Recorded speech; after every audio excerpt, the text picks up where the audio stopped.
Well, if you ever doubt whether I enjoy being in your company, I will remind you in the past couple of months I've made 4 trips over here, multiple trips, 5 now, to come be with you. And that interstate tests my spirituality every time.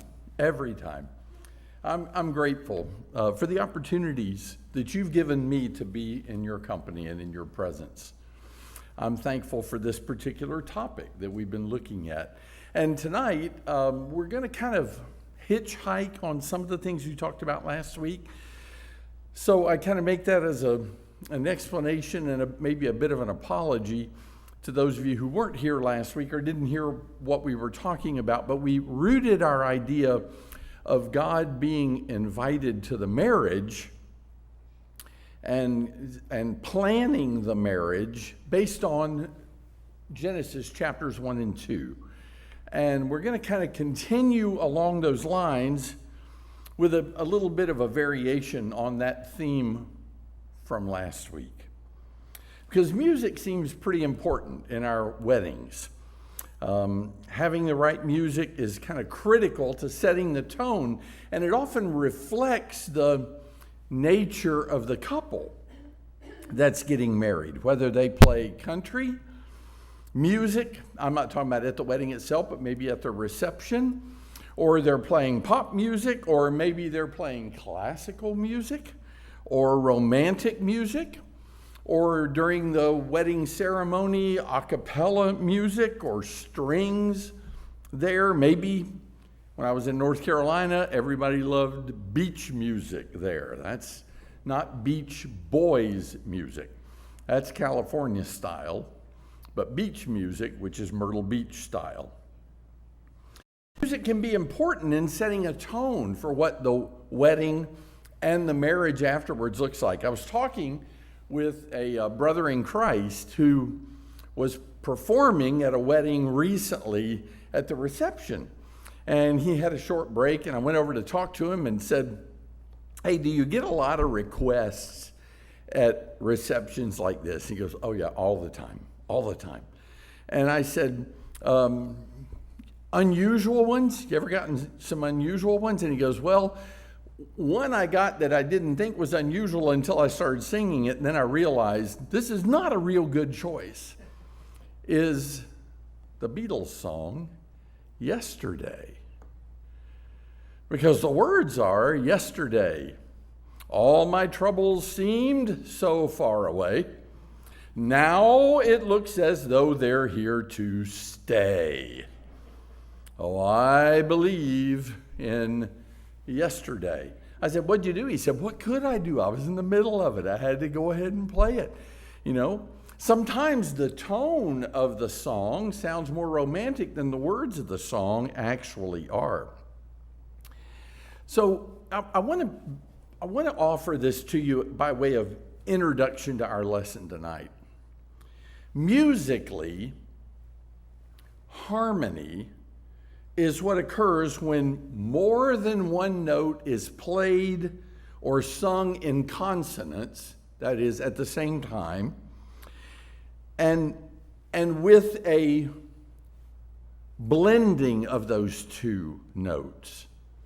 It'd be very easy for us to do that. I'm not going to, but I could ask this side of the auditorium to say do, and then ask this side to say mi.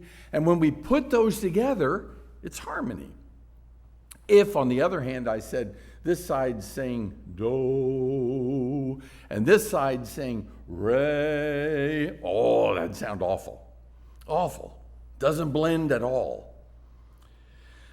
But more important than musical tones are the tones we have in our marital relationship that cause us to create harmony in the relationship. Listen to these definitions. These are book definitions of the word harmony. And think about it in terms of a marriage.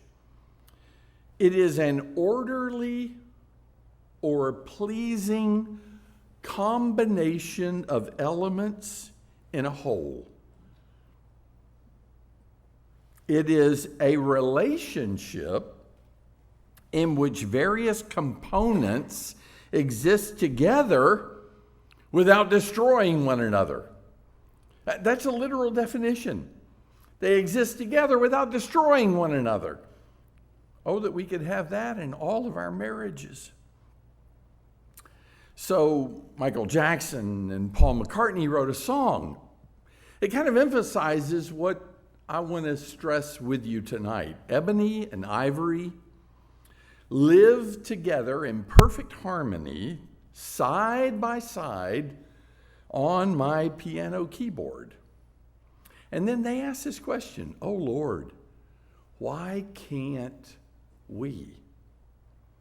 Why can't we live in that kind of harmony? One last definition. It is a relationship characterized by a lack of conflict or by agreement as of opinion or interest. Those are great goals to work for. Well, I just realized, great goals to work for. We got it here, now we got it here. Great goals to work for. The idea that we will live together with a lack of conflict, in agreement, as of opinion or interest. Harmony can only happen when we're singing different parts. Different parts. So if we were in a class setting, and we're not, I'm not going to call on you to do this, but I might would ask this question. So give me some differences in males and females. How are males and females different? And I realize this is a little bit stereotypical. These won't always be true of every person, but some of them are. For example, men and women are different in their chromosome makeup. All men have XY chromosomes. All women have XX chromosomes.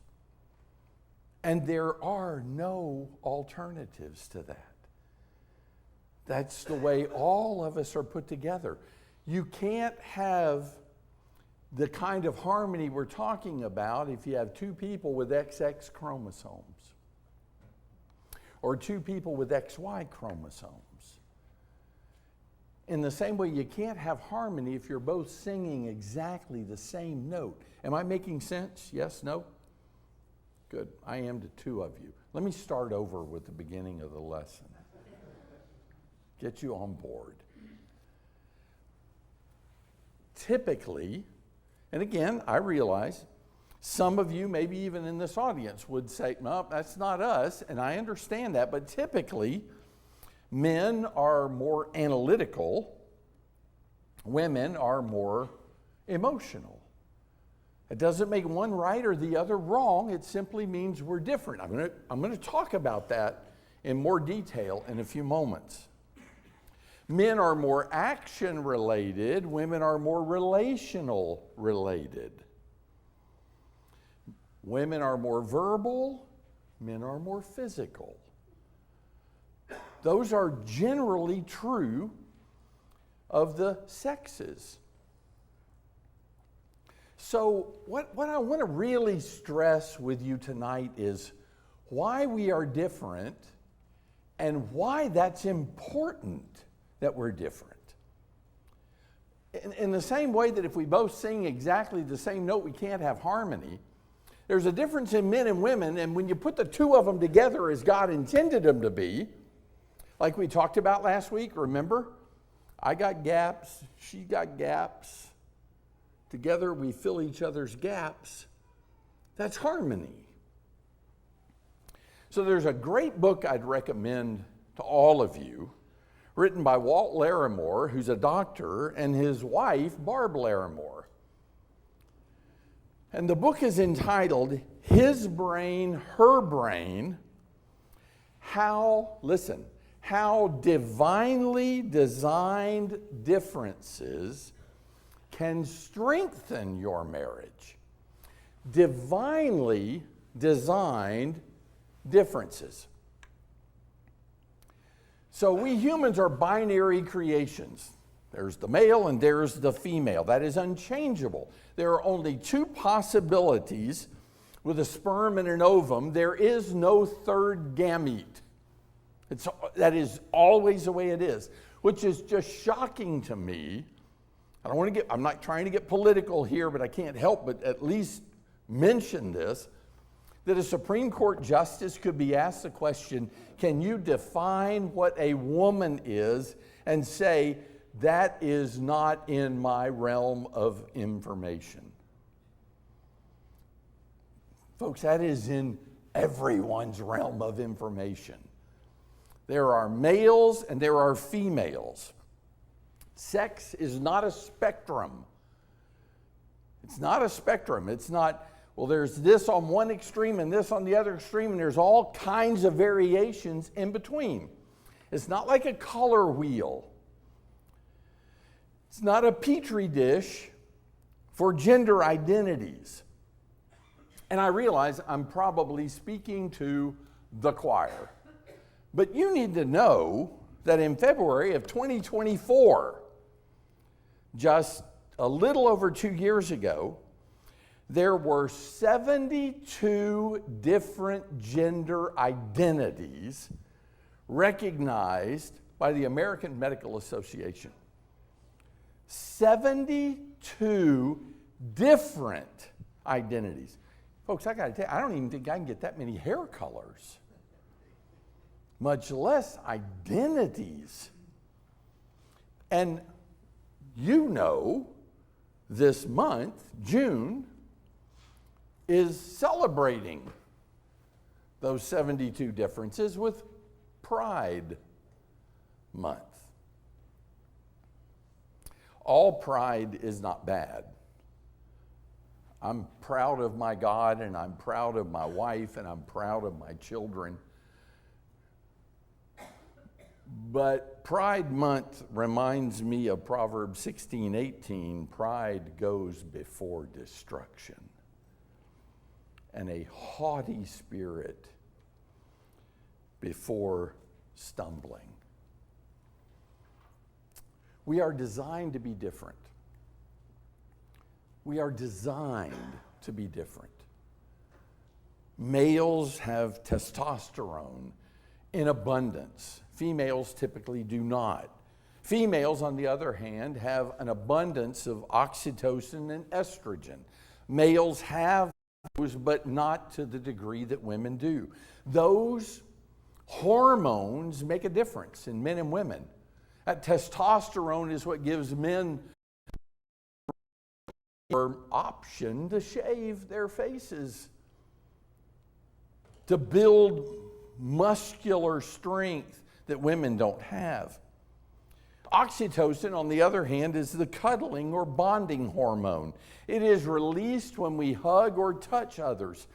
And males can experience that flush of oxytocin also, but not to the degree that women have that all the time. Oxytocin increases sensitivity to touch. It heightens feelings of bonding. It lessens aggression, and it boosts empathy. If we typically have a fight or flight syndrome, oxytocin is what turns women to a tend and befriend response. Larimore talks about all these in his book. Women tend to be warmer, relational, sensitive in ways that men aren't. Listen, and this is from birth. A study of babies revealed that infant girls study faces and make eye contact much earlier than boys do.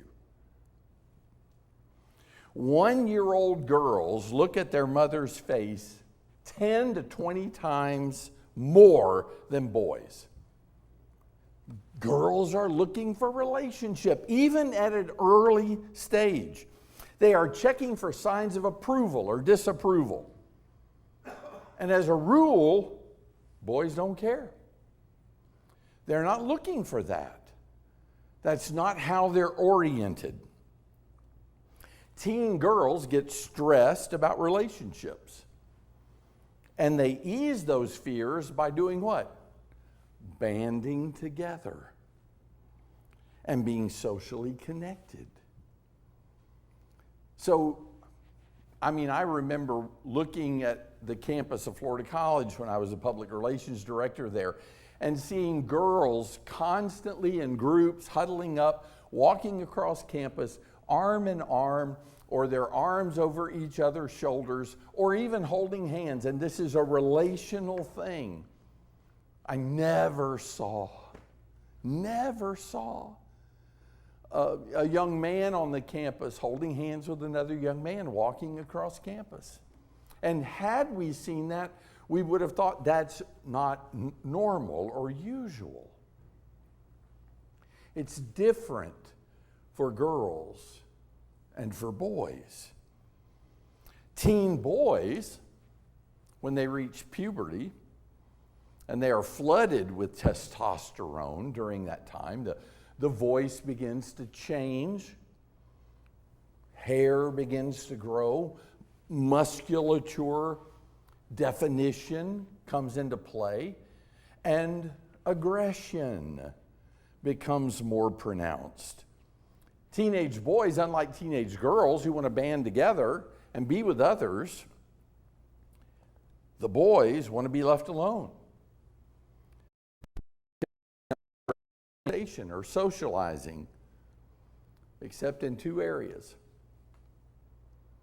Two areas where the testosterone really kicks in hard and heavy: sports and sex.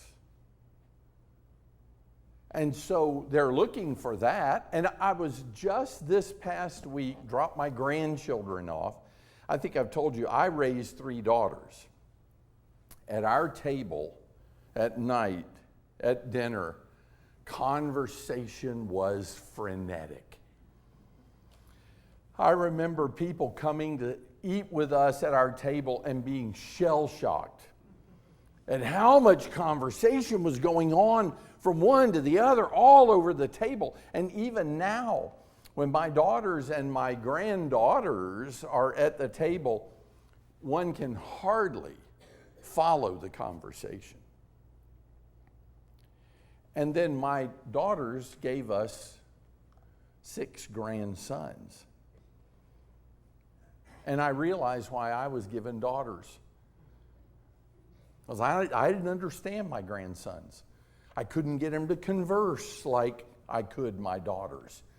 They didn't want to talk about much. They didn't want to look me in the eye. They just wanted to look down and eat. And in the eating, even eating became a competition. All the eating of food became competitive. Who could finish first? Who could eat the most? Who was the quickest? Who could put the most in their mouth at one time? These were conquests for my competitive-minded grandsons. And the girls, the granddaughters, looked on that with wonder. How do they think that way, and why? But in terms of sex and sports, I dropped my grandchildren off at the Florida camp that's going on this week. Dropped them off at Fruitland Park, and while I did, I watched them. And here's what happened. My granddaughter, who's at camp, jumped out of the car when she saw some of her friends, ran over to them, hugged them, sat there squealing and talking, and they all walked off together in a clump. My grandsons, on the other hand, saw their friends, immediately yelled at them, walked over, gave them a high five, and then walked away looking for something to eat. Is that a gender thing? I suggest to you that it is. It's part of the difference in oxytocin and testosterone. It's the difference. So here's what Larimore continues to say about the difference in our sexes. This is important because we need to understand that we're different, and that may be frustrating at times, but there's a reason for the differences that we have. Men tend to be analytical. Larimore describes it this way. They put sensors on the heads of males and females. These sensors read, was that me? Wow, that was scary. I thought something was coming from the back, but none of y'all looked like it's there, so I let it go.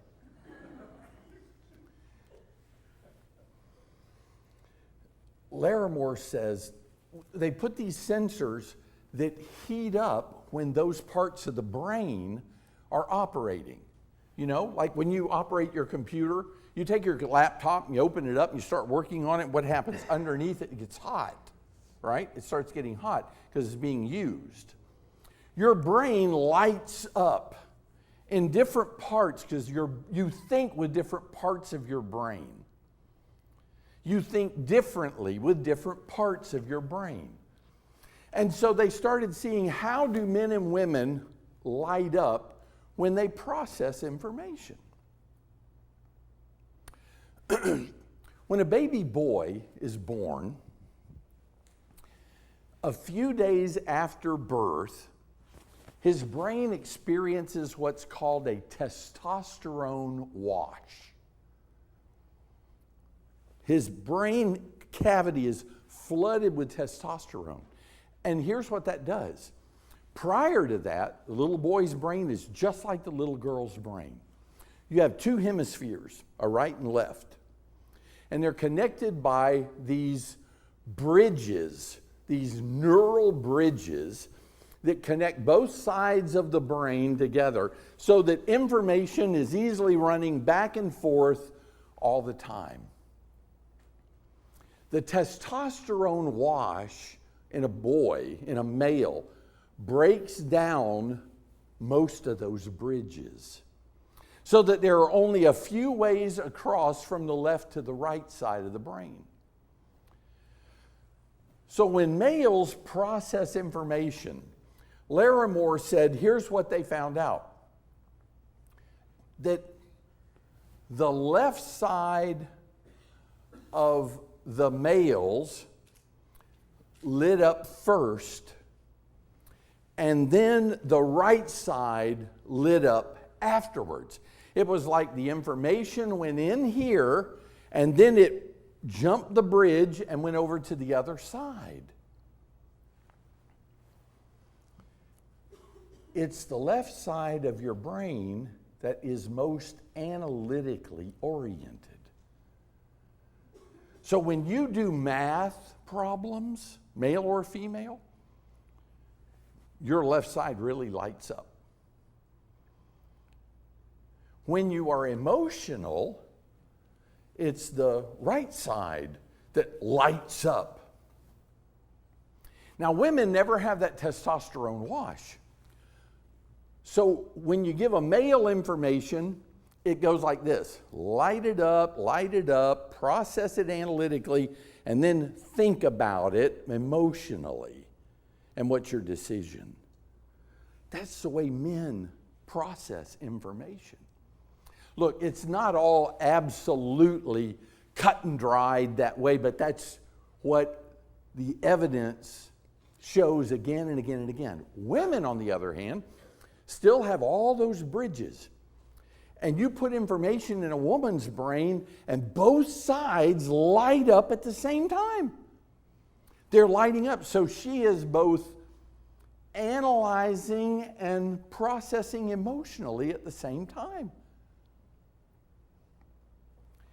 And so we process information differently. And we men don't always understand that. We're very analytical.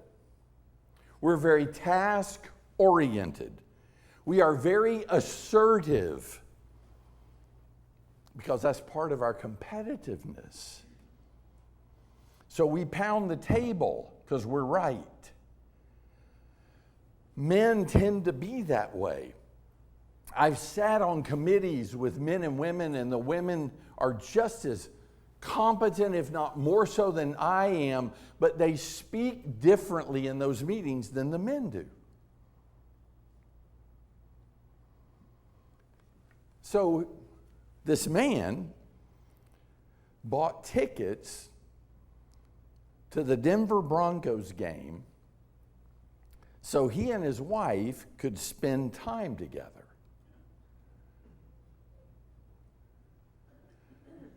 Now, if you're saying, that is great, you analyzed that before you thought about that. And if you find that funny or sad,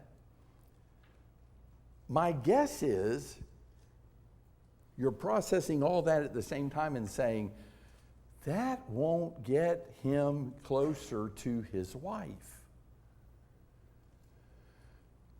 You want me to show you that very process in the scriptures? I want you to take your Bible and go back to 1 Samuel chapter 1. 1 Samuel chapter 1. Going to summarize it and then get to the verse. There's this man named Elkanah, and he's from the hill country of Ephraim. And he has two wives, Hannah and Peninnah. And it says in verse 2, Peninnah had children, but Hannah had no children. The very way that's worded, the but, as opposed to and, indicates there's a conflict, a turn of events that's not good. Peninnah has kids. Hannah wants kids, but doesn't have them. And he loves his wife, but she's barren. And then the story goes down. They come to Shiloh, and she's praying about that. Verse 6 even calls Peninnah her rival, would provoke her bitterly to irritate her because the Lord had closed her womb. Now, that's her situation for years. I want you to look at verse 8. Put your eyes on verse 8. Listen to Elkanah, the analytical reasoner. Elkanah, her husband, said to her, Hannah, why do you weep? And why do you not eat? And why is your heart sad? Am I not better to you than 10 sons? And every woman here says, he doesn't get it. He just doesn't understand. Here's what he's saying analytically. You want somebody to love you, and you want somebody you can love. Here I am. Here I am. I don't think he's making that statement like I'm the best thing ever existed, but he's saying if that's what you want, analytically, I'm that. But that's not what she wants. She wants children for whatever reason. Biblically, they had different reasons for wanting children, and it may be all of them or some of them. She wants the oxytocin results of having children.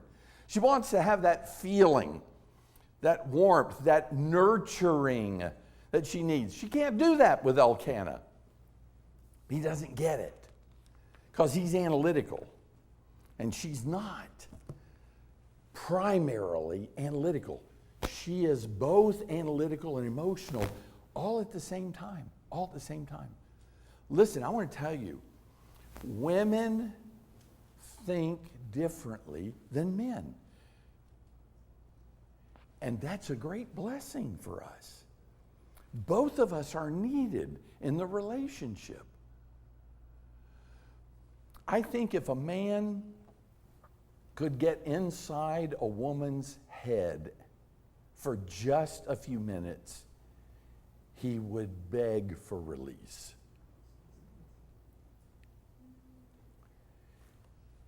Because we've never thought like women think.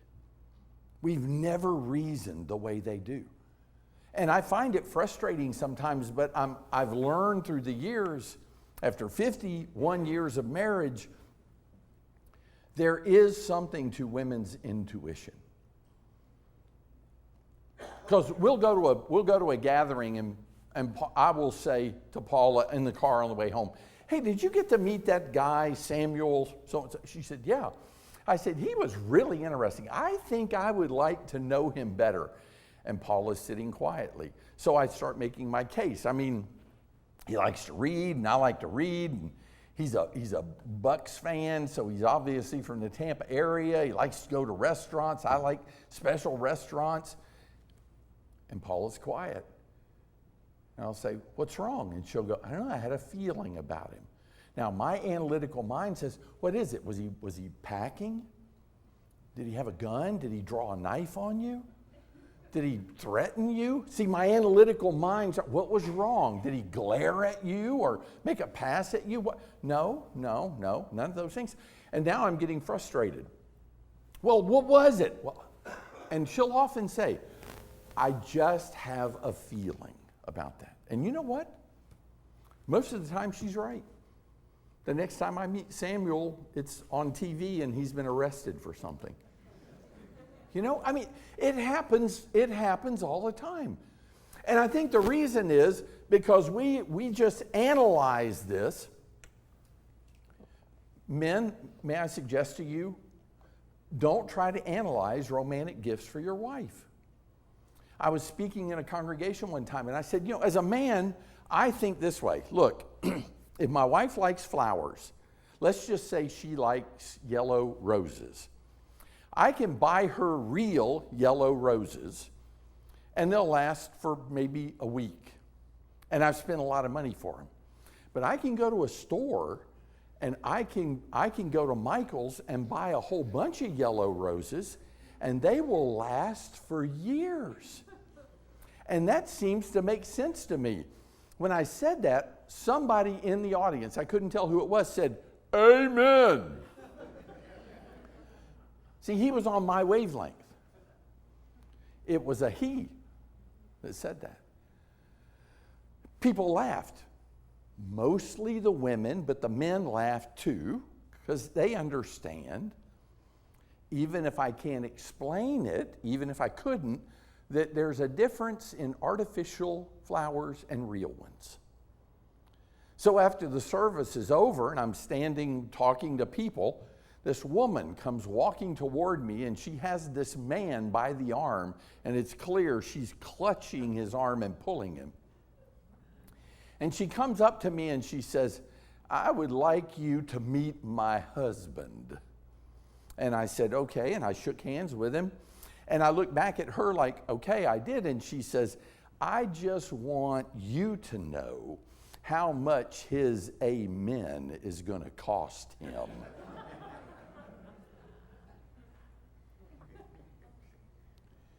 Analytical versus this mixing of the analytical brain and the emotional brain together. Psychology Today, and this is recent information, 2024, women are half as strong as men in the upper body, but they are 2/3 as strong in the lower body. Women have extra fat in their breasts, their hips, their buttocks, and the subcutaneous fat in the lower layers of the skin. Why? It gives her a softer, plumper feel. Scientific American article, same year, says males talk hierarchically. Women talk relationally. Men are physical and aggressive. Women are verbal and emotional. Boys use words to compete, not to connect. Listen to boys talk. Here's what boys are saying. "I can hit that ball all the way out of this park." And somebody says, "Oh yeah, I can hit it all the way over the stadium." "I can run to first base this fast." "Oh yeah, I can run faster." Girls don't talk that way. Girls talk to connect. Oh, do you like that television show too? I love that show. They're connecting with each other.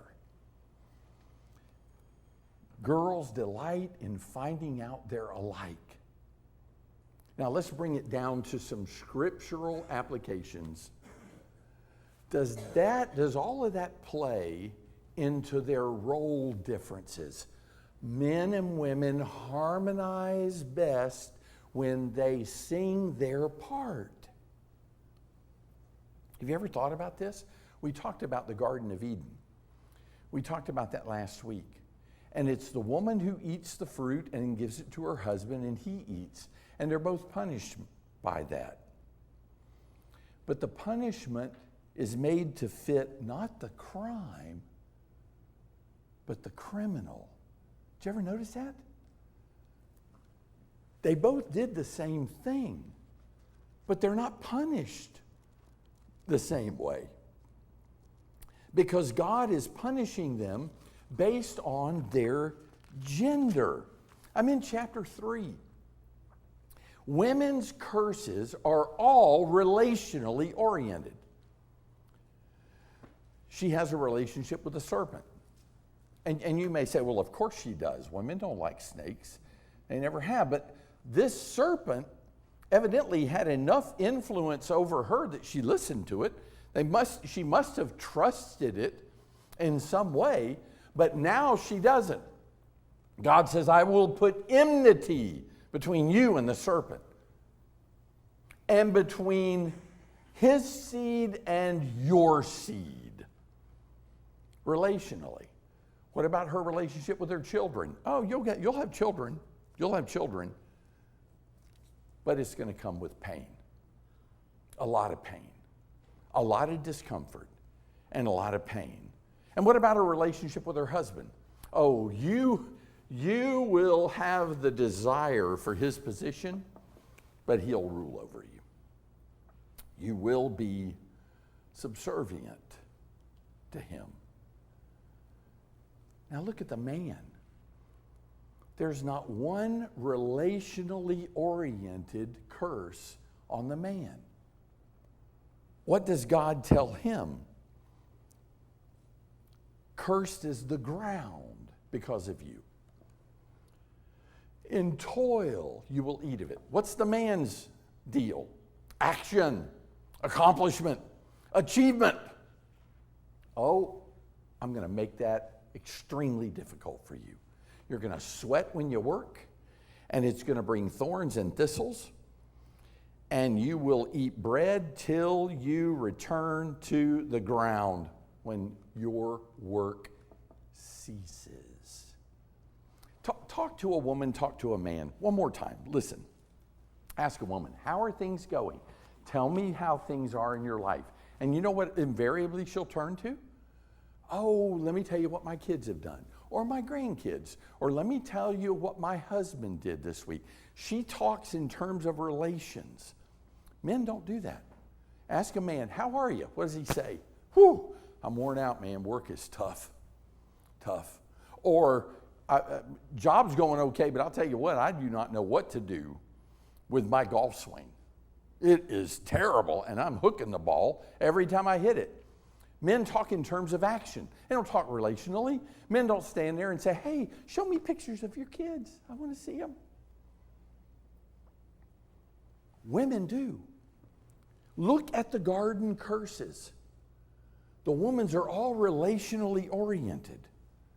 The man's aren't. Not too long ago, one of our families moved away, and they've gone to another state, and they're living there.